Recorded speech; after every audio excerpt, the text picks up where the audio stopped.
Morning. Good morning and welcome to WPC. Welcome to Toronto. It's fantastic for me to be back here. In fact, one of the highlights for me is the kickoff of our fiscal year with partners. You know, Cortana did a fantastic job of recapping the momentum that we have, whether it be the commercial cloud or Windows 10 and the devices and the enterprise adoption. And none of this would be possible but for the partners. You know, Microsoft has always been a partner-led company and will always be a partner-led company. But what really drives us, what makes it all possible, is your passion, your commitment, and your drive to make us better. Your feedback, those mails I get from all of you throughout the year, pushing us to do better, is what I am really, really thankful for, because that's what it takes for this partner ecosystem to thrive and have the impact we all desire. So thank you so very much for everything that you do to make this partner ecosystem the very best there is in the world. Thank you.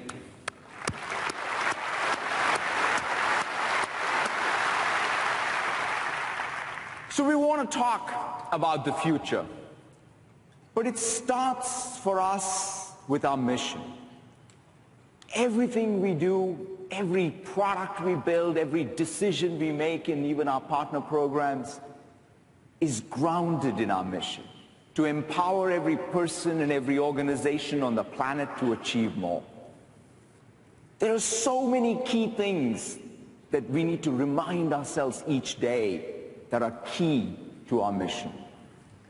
We're the only ecosystem that cares deeply about both people and organizations people build to outlast them.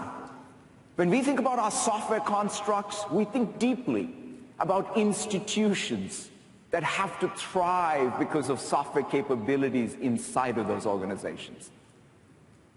We were the original democratizing force.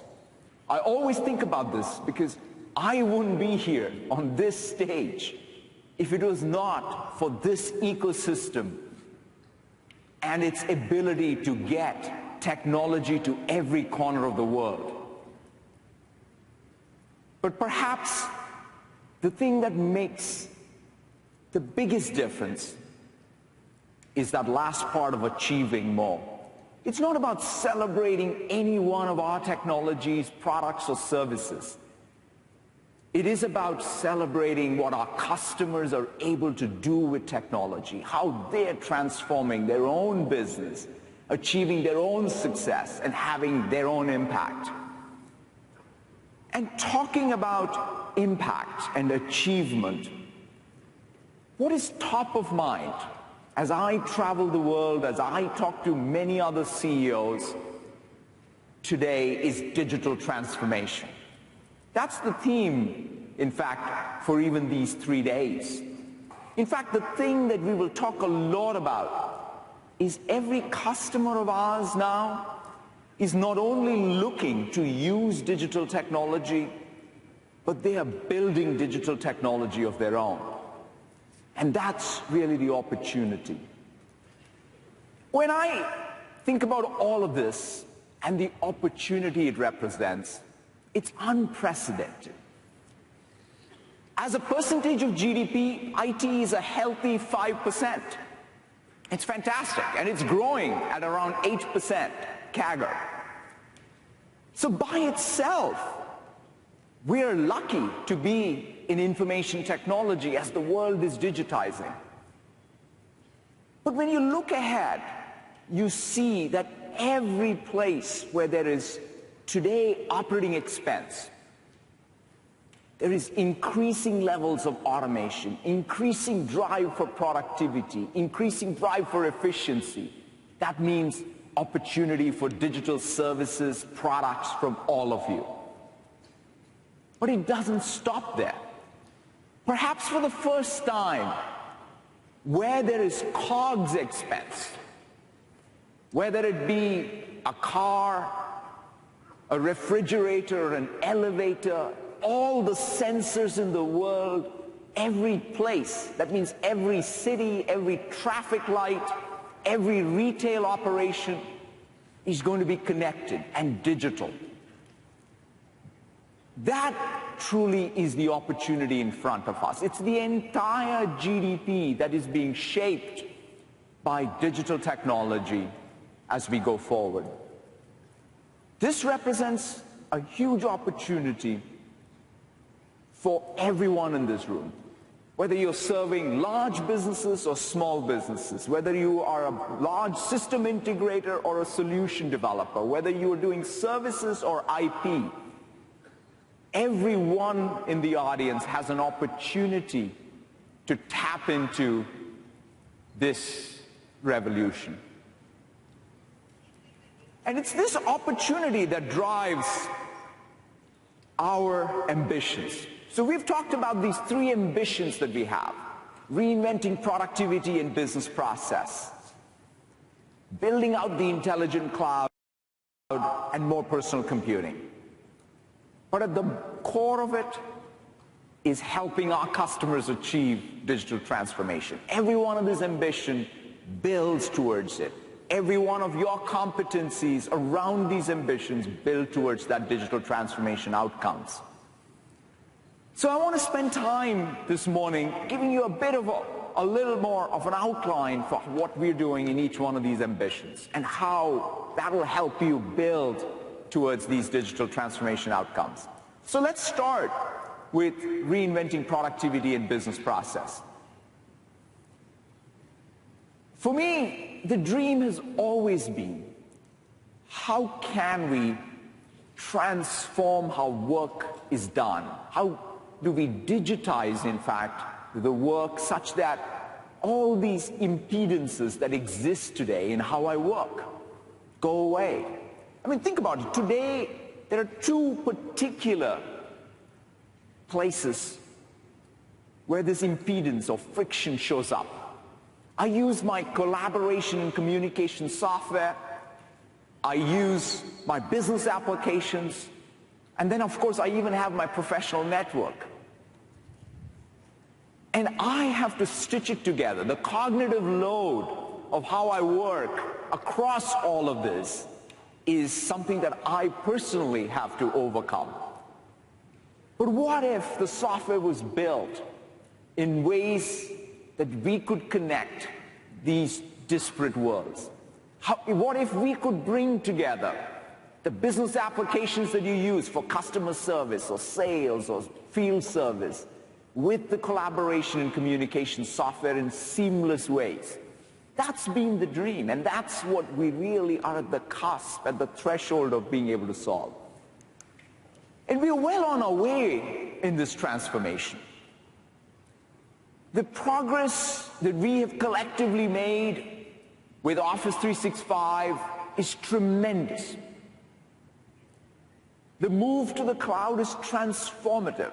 The fact that you have the application endpoints now in every device, the usage there is growing every day.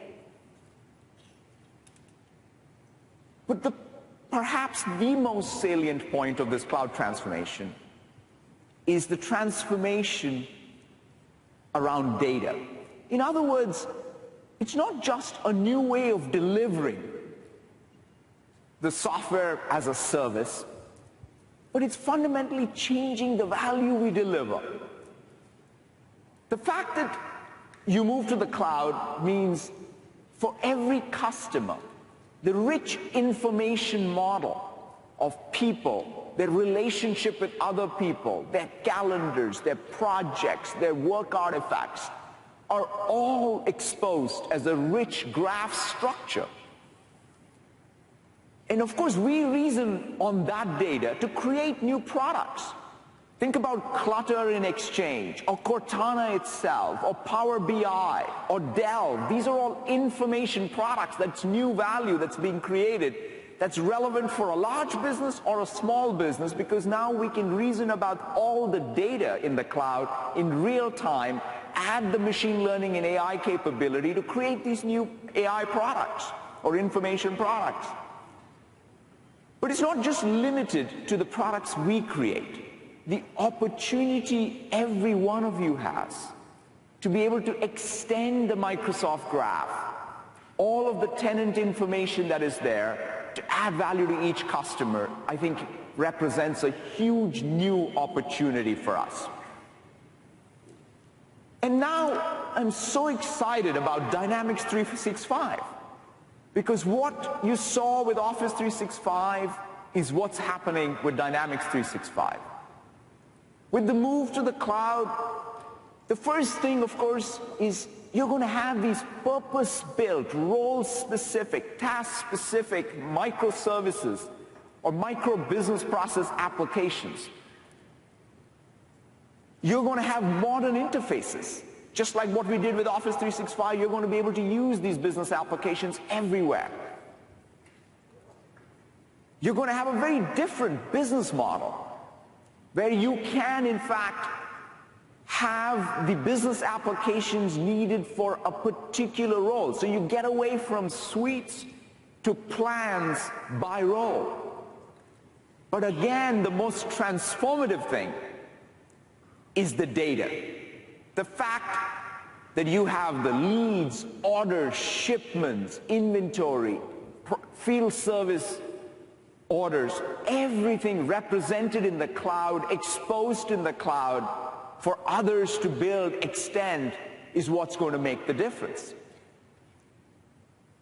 But the way we are building out this platform, because that's what we're doing, we're not only building these SaaS applications, but we're building out these SaaS applications with what Microsoft has always done, a platform approach.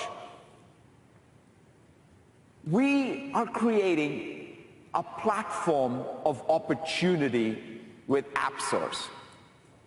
AppSource is a way for you to create solutions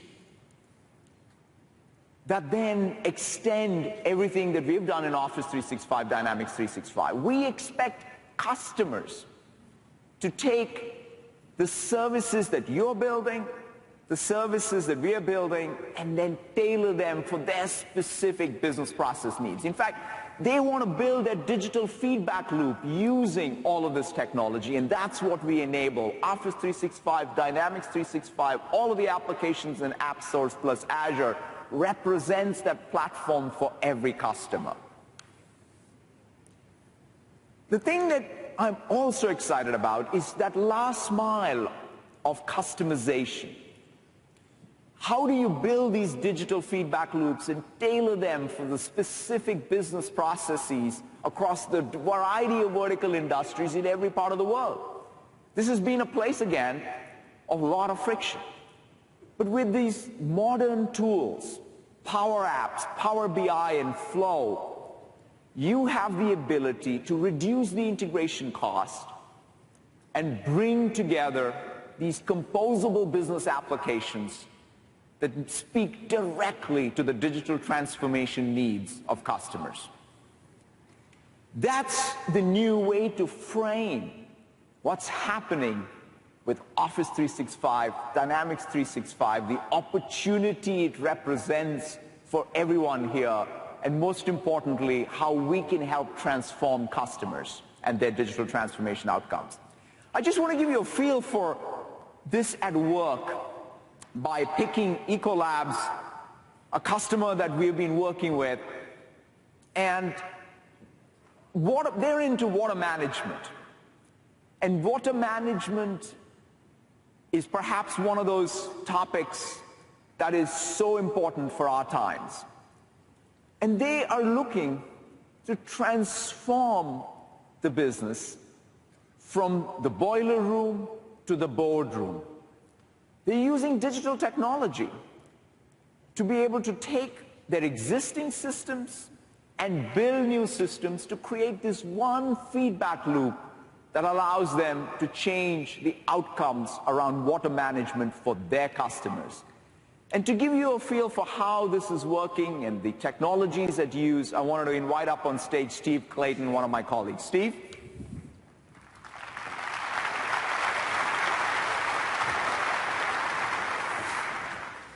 Thanks, Satya. So like many of you, I started my day this morning with a cup of coffee.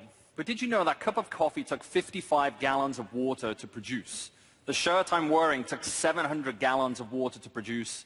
And the cars that we all drive every day take a staggering 39,000 gallons of water to produce. So as Satya said, water is this incredible resource that's vital to life, but it's also a finite resource. So Ecolab are focused on preserving water and helping their customers preserve water. And what I'd like to show you today is that scenario from the boardroom to the boiler room.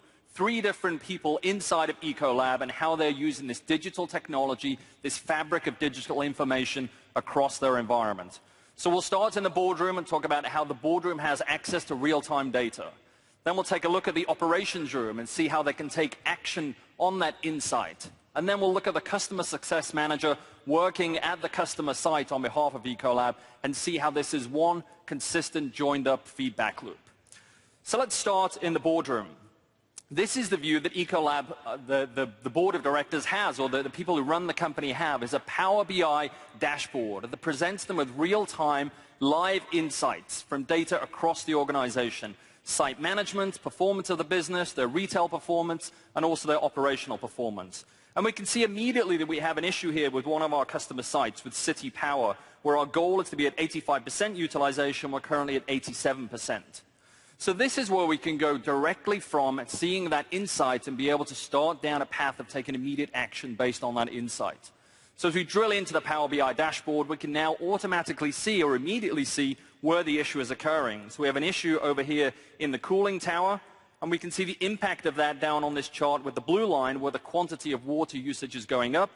And immediately we can see, if we click on the dollar sign, how that's impacting the bottom line targets around consumption of water. So that's the view from the boardroom. Then we're going to switch into how can we take action based on this insight. So if we move over into the service alert that's automatically being created based on this issue. Not a manual creation, an automatic process that takes insights from Azure IoT Suite, Cortana Intelligence, and combines that with Dynamics 365. So what we see here is the beginning of an automated process to create a work order to resolve this issue. It starts with, if I can draw your attention to the middle of the screen, resolving water alerts from a 3D TRASAR sensor. And if I open this up, this is a knowledge base article. The Cortana Intelligence has recognized the issue, pulled this out of the Ecolab knowledge base and presented it back to the customer operations manager, giving them some advice on the actions they should take in this type of instance. So the action that's suggested is to send a remote command to see if we can address the issue remotely. And we can do that directly here from the service issue. So if I choose to send command, use an Azure IoT Suite, this is literally sending a command down to the TRASAR sensor in that cooling tower to see if we can resolve the issue. It turns out that the probe is operating correctly, but there seems to be an issue that requires a manual inspection. So now we're going from this remote interrogation, this remote action, to a whole work order being created. So you can see again, if I draw your attention to the middle of the screen, 4 things have happened. We've automatically assigned a field technician based on their expertise, based on the location, and based on the availability of the part that they have in their van to resolve this issue. We've also noticed that if we apply this part to that issue, then the amount of parts that we have in our system have been depleted. So we automatically replenish the order system. We take the knowledge base article, we send that directly down to the field technician, and we also schedule the work order. So that's gone from our boardroom into operations. Automatically, all of this process has been created. What was previously a set of phone calls, was previously maybe a set of faxes, was previously a set of emails, now an entirely automated process through combining Dynamics 365 with Azure IoT and the Cortana Intelligence Suite. And if we take a look at the schedule board for the operations that we've just scheduled, if I draw your attention to the item in red here, we can see that Jamie Redding is the person that's been assigned to this issue with City Power. If we click on Jamie, we can see over on the map her immediate location, so we can track in real time how this issue is being addressed and where the field technician is. So it brings together this digital feedback loop from the boardroom into operations and down to the field technician. Now I'm going to move over and be the customer success manager. So I'm the person working on site on behalf of Ecolabs at City Power. And over here on my phone, on my iPhone, I can see a set of notifications has appeared on my phone. So I have a Wunderlist notification about this work order being created. I have an Outlook email, and I have a flow that's being kicked off because of this. So how did all of that happen? It happened because of the power of Microsoft Flow, a new tool in the armory for you guys as partners to go and build these digital applications on behalf of your customers.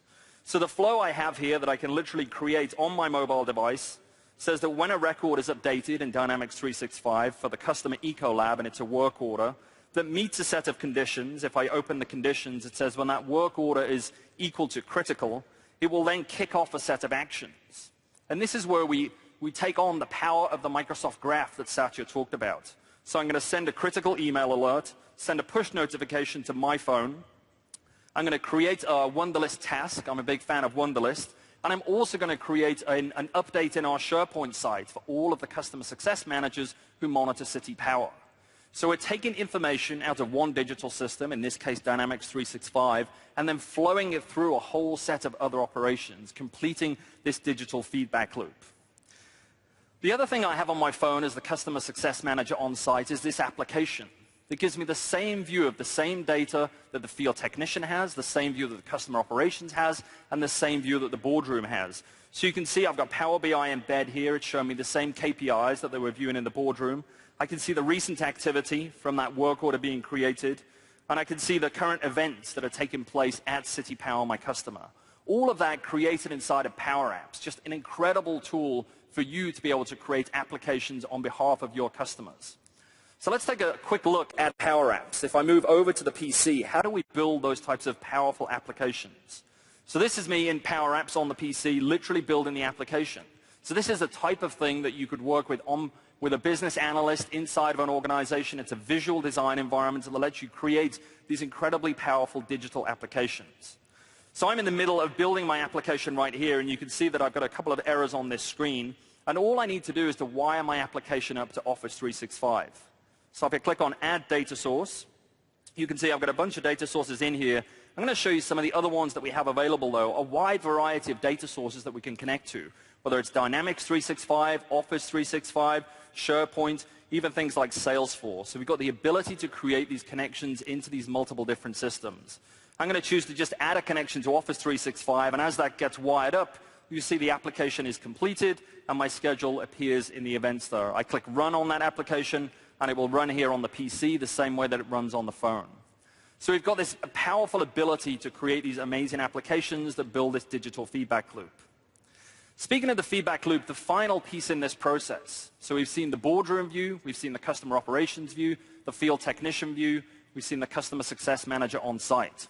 Finally, this is the dashboard using the same technology, the same data that the customer sees. So this is the dashboard that Ecolab presents to City Power, their customer. So it presents them with real-time access, the exact same information that everybody else is seeing across this entire feedback loop.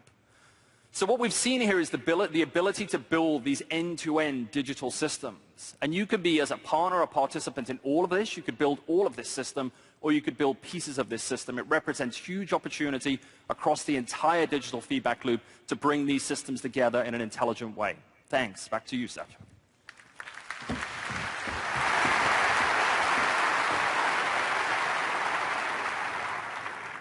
Thank you, Steve. So hopefully you get a feel for how customers like Ecolab are going about their digital transformation. It's no longer about one monolithic suite and its deployment. It is this continuous wiring and rewiring of the digital feedback loop. That's where the power of the cloud, the power of the graph, of the data in the cloud, underneath all of our applications, and the tools like Power BI, Power Apps, and Flow come to bear. So that's the opportunity in front of us. One of the things that I'm really excited about as part of this reinvention of business process and productivity is conversations as a platform. This is the next experience platform that directly flows from this notion of having these data graphs. Because in everything that you use today and you saw today, we still have to navigate the operating system shell. You have to use individual applications, learn about individual applications, menu structures. But what if we could teach all computers and computing around us human language? What if you could just simply text or speak, and the applications were brought in context of your task? That's what Conversations as a platform truly enables. There are three different actors. There is us humans having these conversations in conversational canvases like Skype or Cortana. There are bots, so pretty much everyone today who's building applications, whether they be mobile apps or desktop apps or websites, will build bots as the new interface, where you have a human dialogue interface versus menus of the past. And Cortana, or an agent, which is a special form of a bot, which knows deeply about you, it knows about your organizational context, and it knows the world. And it then mediates your tasks and your work with all of the services. So as application developers, as IP developers, you will wire your applications as skills into Cortana. You will build bot interfaces. So that's how this Conversations as a platform is going to become a reality. In fact, just this week, we launched Skype bot framework, where there's plenty of B2C activity, banks, retailers building out, especially customer service bots that are getting built. We also have a bot framework that's getting richer, that can, of course, help build bots that plug into Skype, but not limited to Skype. It can go to Line, it can go to Facebook, any one of those channels where people are communicating. In fact, the bot framework is perhaps the only framework that allows you to be able to plug into all the conversational canvases. To give you a bit of a feel, I just wanted to give you a couple of screenshots to get you thinking about how you would start tapping into this potential. Let's say I'm going in to a meeting. Cortana, because it knows about my organizational context, that means it knows about Office 365 and schedules, automatically wakes up, tells me about the meeting that I'm going to and all the people that I'm meeting, because it can even tap into LinkedIn. It even takes one particular contact and then tells me about that contact and the connection I may have. It can even tap into CRM, because I ask a query about this particular customer I'm meeting and ask it, what's the pipeline look like? And it comes back with the pipeline information coming from the CRM system. I can even ask it about predictions, and it comes back with the predictions around how these opportunities are likely to close. And then I can even ask what I should do next. And this is a place where, in fact, one of the applications in the apps source today happens to build, using Cortana Intelligence Services, predictions on things that you should do.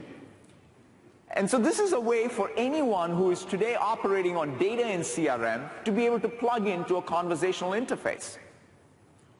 So that's a new way of how computing is accessed. Just like the browser in the past was born on the desktop PC, the web was born on the desktop, these conversational interfaces will be born on the devices you use today as an additional entry point, as an additional experience, but over time will fundamentally revolutionize how computing is experienced by everybody. And so I think that this is something that I would encourage people in the room to start thinking about. Are you building these bot interfaces? Are you plugging in your applications into Cortana? The next ambition I want to talk about is building out the intelligent cloud.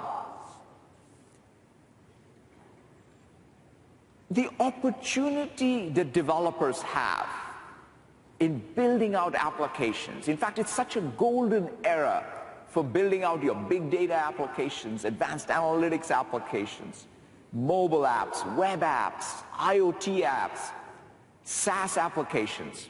You name it, it's an amazing opportunity because infrastructure is infinite, easy to provision. You can have the databases you need, the containers you need, the virtual machines you need in order to build these applications, the app services and the runtimes. And the combination of Azure and Azure Stack provides you that unparalleled cloud platform. It's the only hyperscale cloud platform that is available across the globe.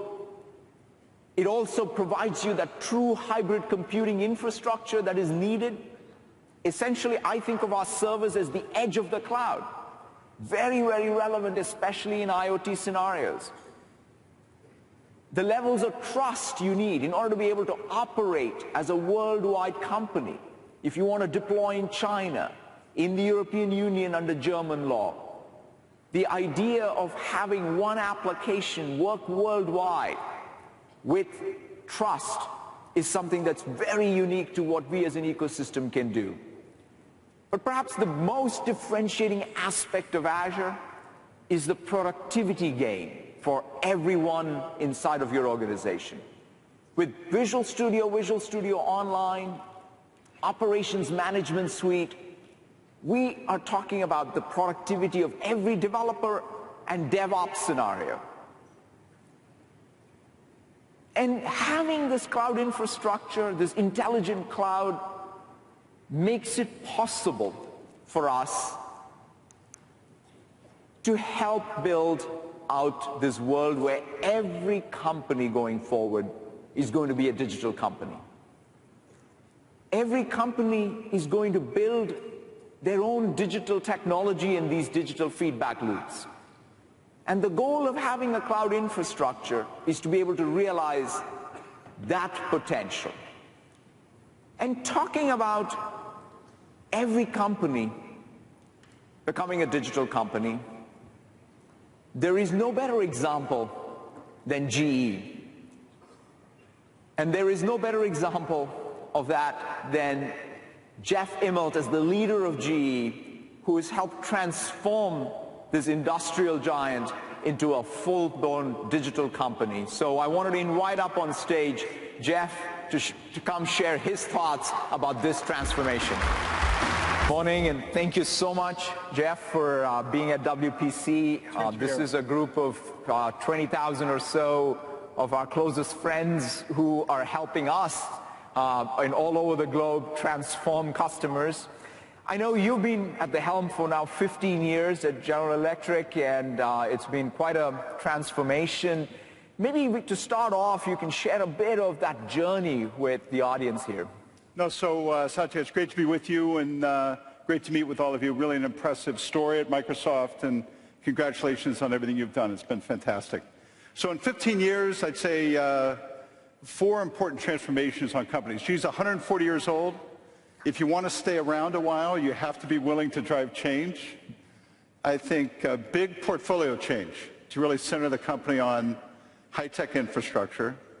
Really profound investments in technology so that today we have basically our installed base is worth about $2 trillion with our customers.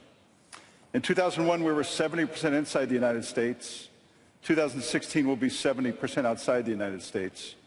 And really the 4th big transition that I've been involved with in GE is really this creating this digital industrial, what you've talked about, which we really started in earnest in 2010, and that's accelerating today. It's maybe in 34 years of GE, this is the single most important change I've ever driven inside the company. That's pretty amazing.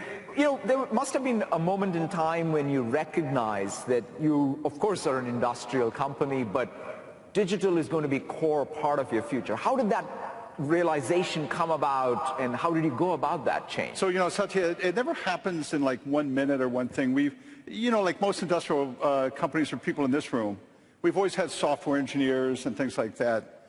But I think increasingly we saw that the nature of our technology was changing. That a jet engine was no longer a jet engine. A jet engine had 30 sensors, was taking a terabyte of data at each flight. And I would say 2009, 2010, we basically said, this isn't a question of whether or not we're a software company or industrial company. Industrial companies are going to become software companies. And the nature of our customers were changing, and the nature of our products were changing. So we didn't go to bed one night and dream and say, oh, we have to wake up tomorrow and be Microsoft, even though you're a great company. I think we said to be a better industrial company, we can't allow our digital future to be created by others. That basically our products, the technology, what our customers demanded, we're going to really require that we do that. And so we've invested in massively to drive this digital transformation.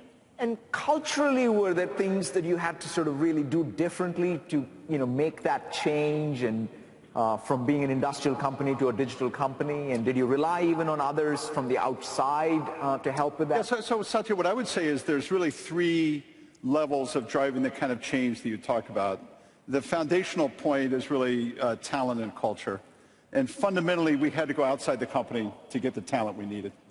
We had to sell them on the mission to say there was going to be a brave new world called the industrial internet, that basically people like GE could play.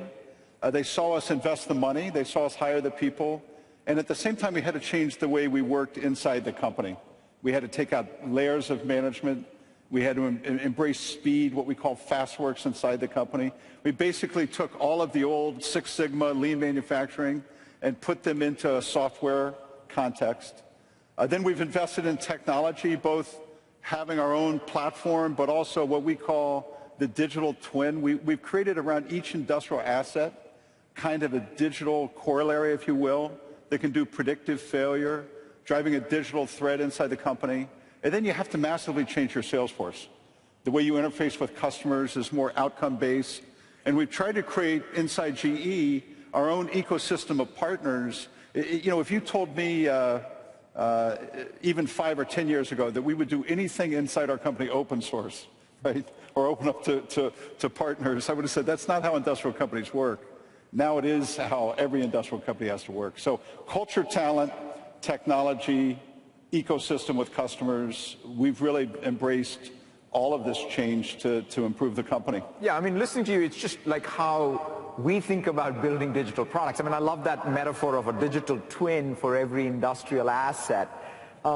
Today we're very excited about the announcement that we're jointly making with you about GE Predix coming to Azure, and I think it represents a huge opportunity, in fact, for everyone in the audience to be able to take GE Predix and all of the rich data services and infrastructure services of Azure and build out the industrial internet solutions for world over. But maybe you want to talk a little bit about GE Predix. I agree. I think one of the dangers everybody gets into is you want to make consumer internet exactly the same as enterprise, exactly the same as industrial, when in point of fact, all 3 are going to be different. You may have similar competitors, but the way they roll out are going to be very different.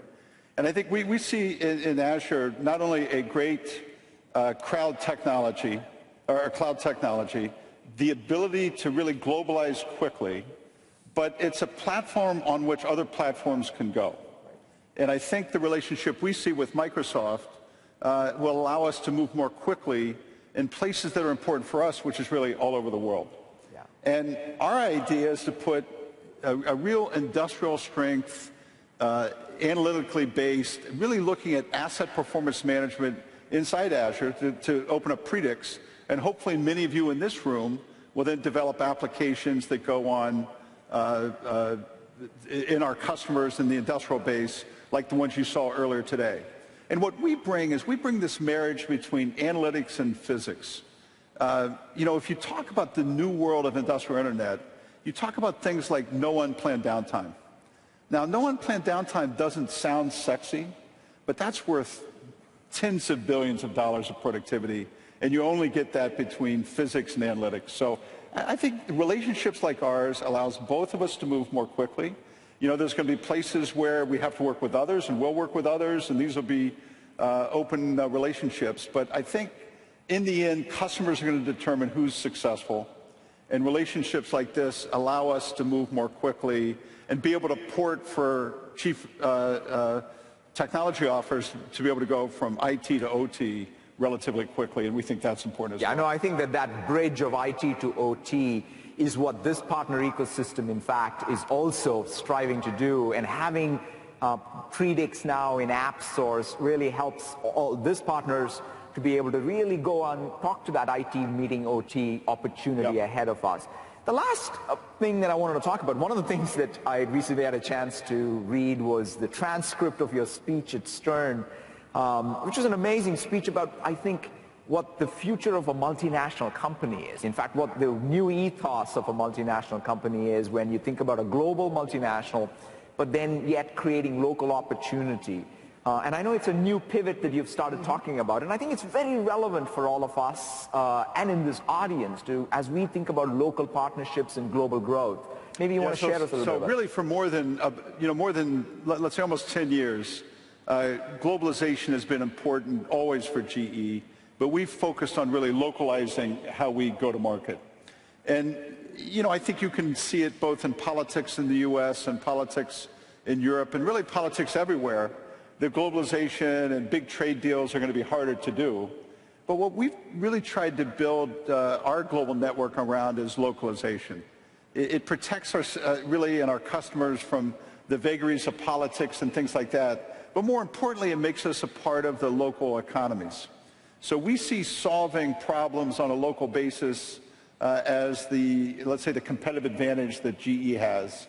And in many ways, the digital transformation makes this easier. It allows us to solve problems that used to take sending people from headquarters or things like that, and now allows us to solve those on a very local basis. It's allowed us to decouple our supply chain, to go from multi-thousand person factories to 300 or 400 person factories all around the world.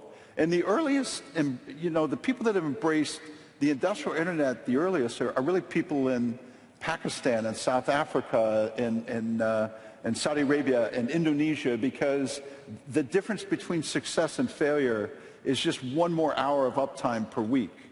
And so the use of the tools, the use of the digital tools is moving much more quickly globally, but each country needs its own solution.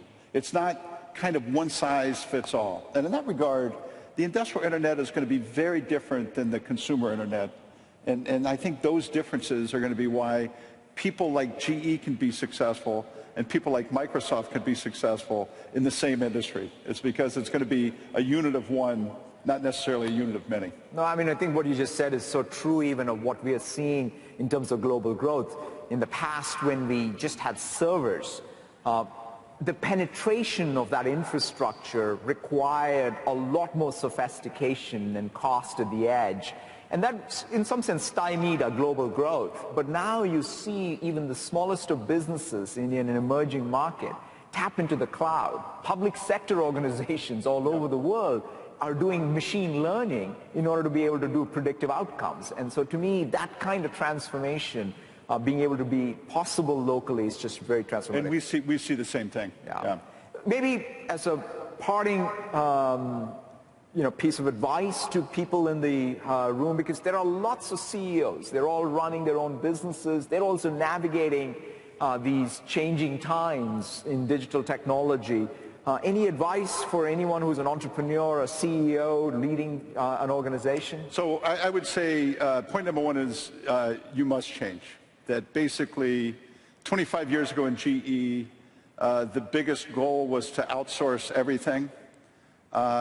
Today, if you outsource all of your technology, all of your software, all of your notions on digital, you're going to lose. You're going to lose badly. The nature of the CIO is also going to change dramatically from a staff function to an operational productivity function. And then the last thing I would say is that if we can do it, you can do it. You know, not only must you change, but you can change. But it's going to take investments in culture. It's going to take investments in technology, and you're going to have to change the business model with which you interface with your customers.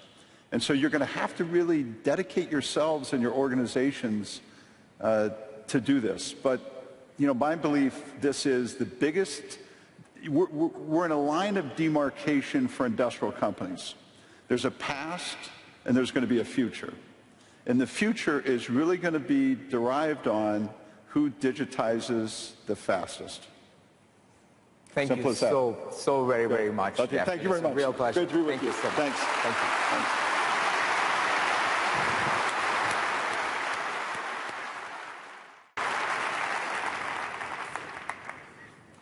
You know, that's just some of the best advice you can get.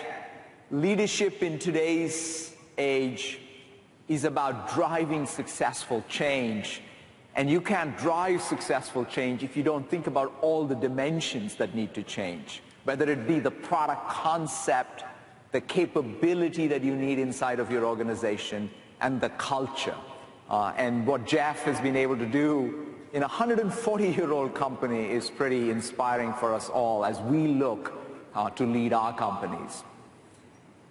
Talking about the intelligent cloud, the next phase of building out this platform is the build-out of cognitive services. Cortana Intelligence Services already have great machine learning capabilities, advanced analytic capabilities. In fact, many of the app source applications are built on it.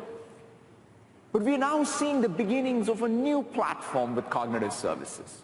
We've taken decades of research from Microsoft Research in speech, in computer vision, in natural language text understanding, as well as knowledge, and made them available as APIs. We have over 22 APIs that are available as cognitive services today.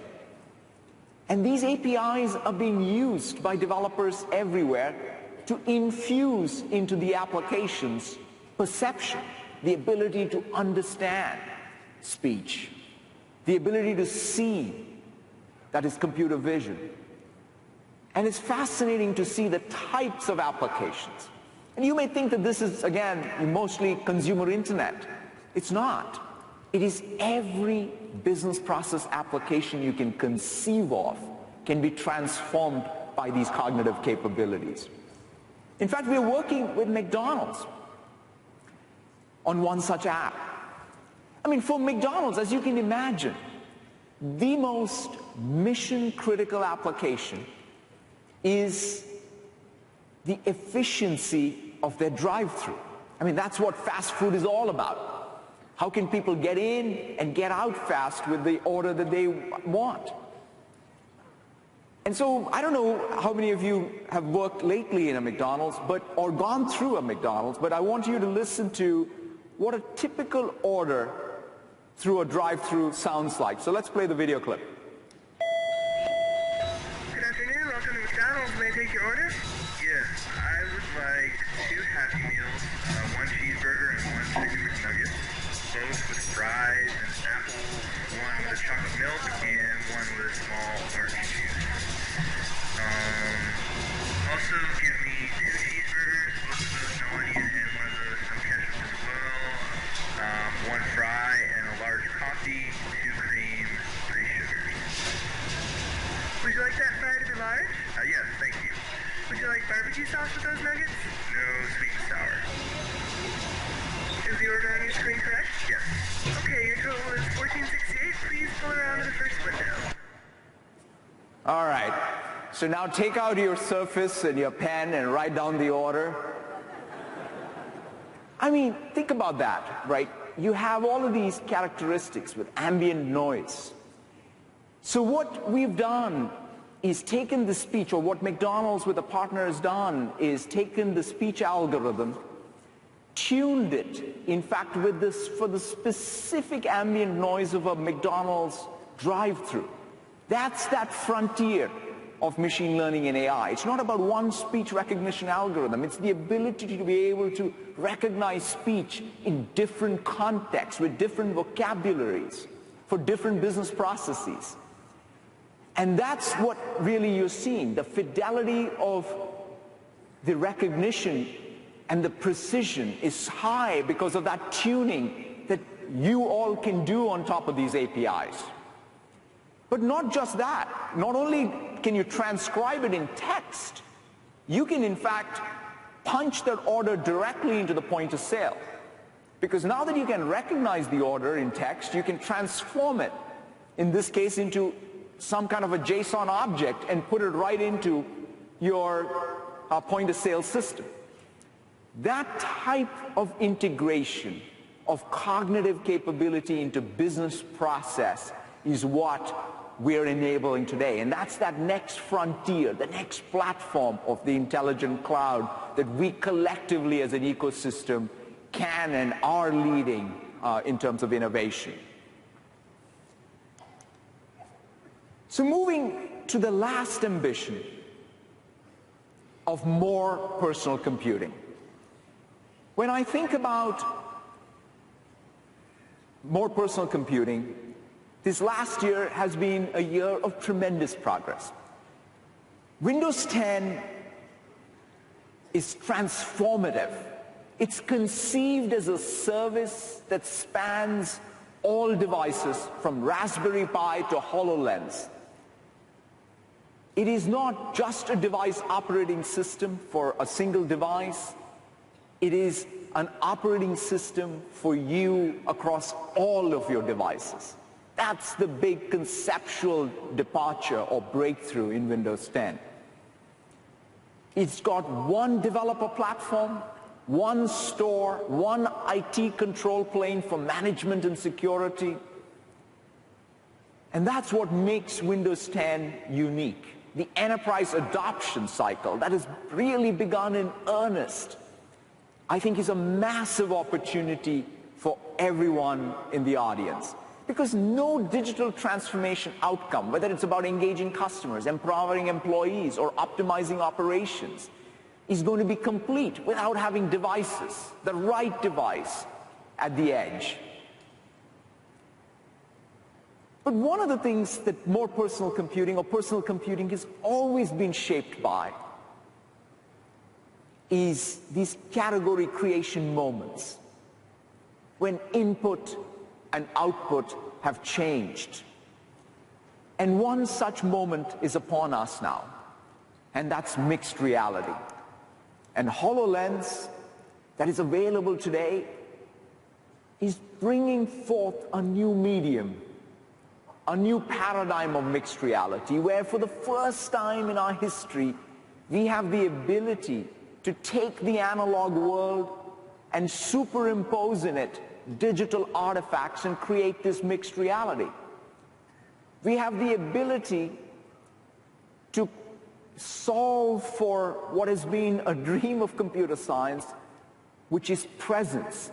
In other words, you can be everywhere from anywhere and then do all of this in a completely untethered way. So it's the combination of these three attributes that make this perhaps the ultimate computer that we always wanted. So we're very, very excited about HoloLens and the opportunity it represents. I want to close out by talking about the impact each one of us is having. Tomorrow you're going to hear more about the ambitions. You're going to hear about the more details and the programs and the technology from Scott and Kirk and Yusuf. They're going to really drill into that. But when I think about what you do, it goes beyond technology. It goes beyond even the individual customer success. It's the impact you're having in the communities that you serve. In the last year, I've had a chance to travel the world and visit many of you and many of the customers that you work with. In fact, I started the last financial year in Kenya. I went to this place called Nanyuki, which is a couple of 100 kilometers north of Nairobi in rural Kenya. And a partner, Mowingo Networks, took some technology that was developed at Microsoft Research called TV Whitespace, which is really the space that exists between TV stations, the spectrum that is unused most times, and built out a last mile connectivity solution which is affordable even in the remotest parts of Kenya. And even came up with a very innovative business model where the cost for a school, the hospital locally was subsidized. In fact, this is the local internet cafe. I visited that cafe and I, in fact, had a chance to meet a Windows 10 insider there. It was fascinating. He was talking about the latest builds that he was downloading. In fact, right next to that person, I even had a chance to meet a gentleman who was doing physics homework, and I thought that he must be a physics student just doing his homework, and he turns out he was actually solving physics problems for kids in Europe and getting paid in M-Pesa sitting in rural Kenya. And that's the economic opportunity that digital technology can bring about because of the ingenuity of people in this audience. Then later, I had a chance to be in Chile, in Santiago, and meet the people running this amazing organization, Teleton Institute, which is in fact a very big institution and part of the Chilean ethos, providing healthcare services in particular to disabled. And there I had a chance to run into a developer who built this application called Virtual Rehab. In Chile, you are on a seismic zone, so one of the things that you want to be able to do is have the ability to deliver physical therapy for those impacted by any seismic activity in remote parts of Chile from a world-class institute in Santiago. And so this developer built a solution using connected to a PC that can be anywhere in a remote location in Chile. And then the physical therapy solutions are personalized. In fact, they're learning to be able to personalize the physical therapy for these remote locations. It's amazing to see the innovation, the quality of innovation, and then the democratization of that innovation in a country like Chile. I also had a chance earlier this year to visit a school in Sharjah.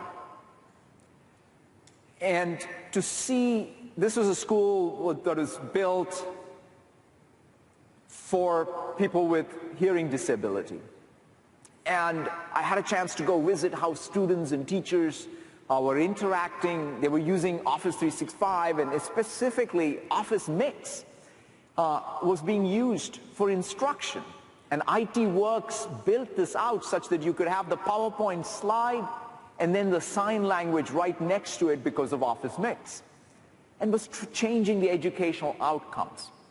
Again, a partner with an imagination making a real difference for the educational outcomes. These are the kinds of things that I see every day, every one of you do. And when I look back even at Microsoft, there is a lot that I'm proud of in terms of the product innovation, the business impact, the customer impact. But perhaps more than anything else personally, I'm most proud of the launching of Microsoft Philanthropies. You know, giving has been core to Microsoft. We give something more than $1 billion each year of technology and money to nonprofits all over the world, nonprofits driving access to education, helping people being displaced by natural disasters or man-made disasters, helping drive diversity in our industry and STEM education with diversity, bringing about fostering equality and opportunity, and reducing the inequities. There are many points of light. I'm so grateful to the work these nonprofits do to impact our communities, and there are many, many points of light. But in this last week, I'm also deeply saddened by what has happened in the United States, in Minneapolis, in Louisiana, in Dallas, in New York. There is no place in our society for bias and senseless violence.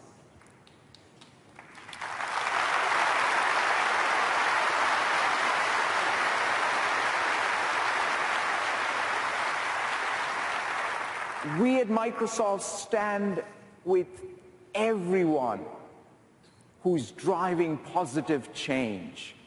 And I urge us, as part of this conference, to all push to do the same in the communities that we live in, we work in, and we serve. Because together we want to build this society such that it has tolerance, empathy, and provides opportunity to all. Thank you all so very much. Have a great WPC. Thank you.